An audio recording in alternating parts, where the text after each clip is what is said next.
This once secret test footage demonstrates that in spite of detonation, the blast doors protect the crew from the fire.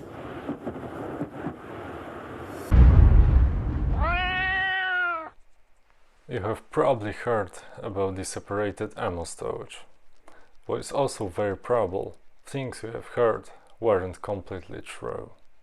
Now let me explain. What is the separated ammo rack? It is some kind of space in a tank which is meant to store the main gun shells, which is pretty obvious. But there's something special about it. If something is gonna cause the unintended explosion of the ammunition placed in this space, it shouldn't hurt the tank crew and any internal system either. How is it possible?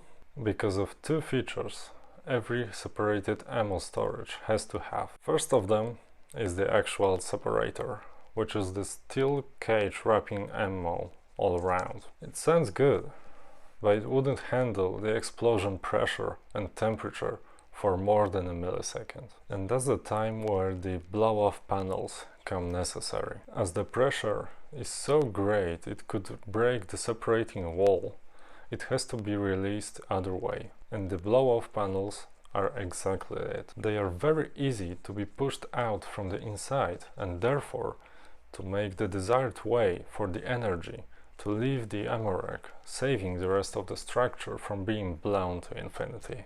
And this is the theory. At the very beginning, I mentioned the false informations you were probably facing during your research. First, maybe not completely false, but definitely misleading, is classifying each tank as either having or not having separated ammo. It's misleading because tanks usually have only part of the ammunition supply separated. Let's take Leopard 2 as the example. It has two ammo racks, one located at the back of the turret, right behind the loader, and another one at the very front of the hull, same side. Only turret rack is secure as protected by the separator and blow-off panel, while many experts are likely to argue how great is the ammo protection in Western tanks in general. Another thing is the reloading process. You know, that's what ammunition's for, putting it in a gun breech. When lying in the rack, it's not really useful. But how to take the shell from the storage separated all around by the steel wall? Every safe storage has some kind of the hatch, letting loader to take out what's necessary. For example, here we've got pictures of automated electrical ammo doors in Abrams and Leopard 2. When this cover is opened, ammunition, or the crew, isn't safe any longer, so the reloading process is a short period where the separation doesn't really mean anything. But there's even more.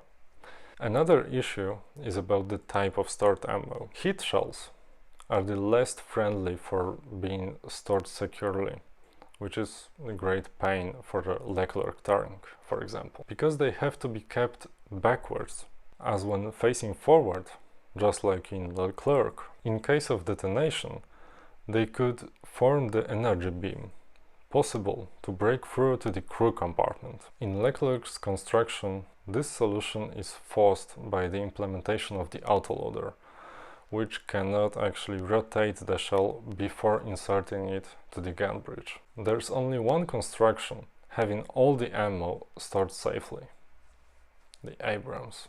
There, both the turret and the hull racks are properly secured.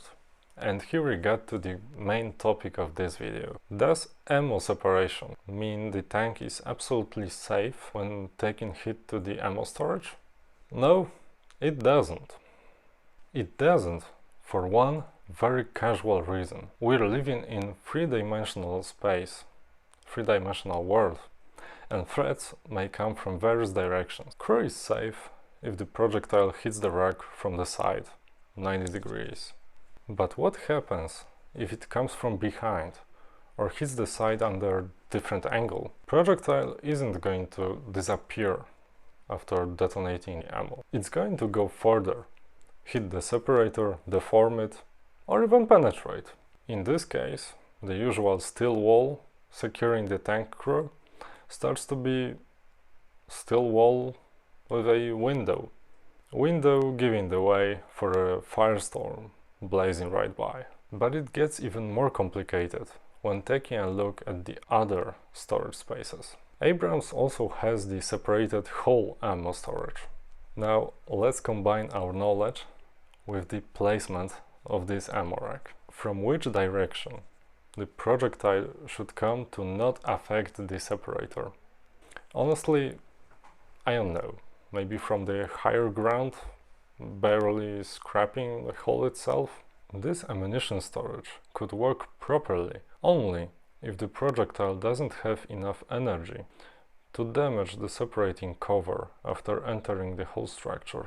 This is the reason why Abrams crews usually do not put any shells in this storage, leaving it completely empty and decreasing the total number of shells in a tank, but keeping them all in a safer place.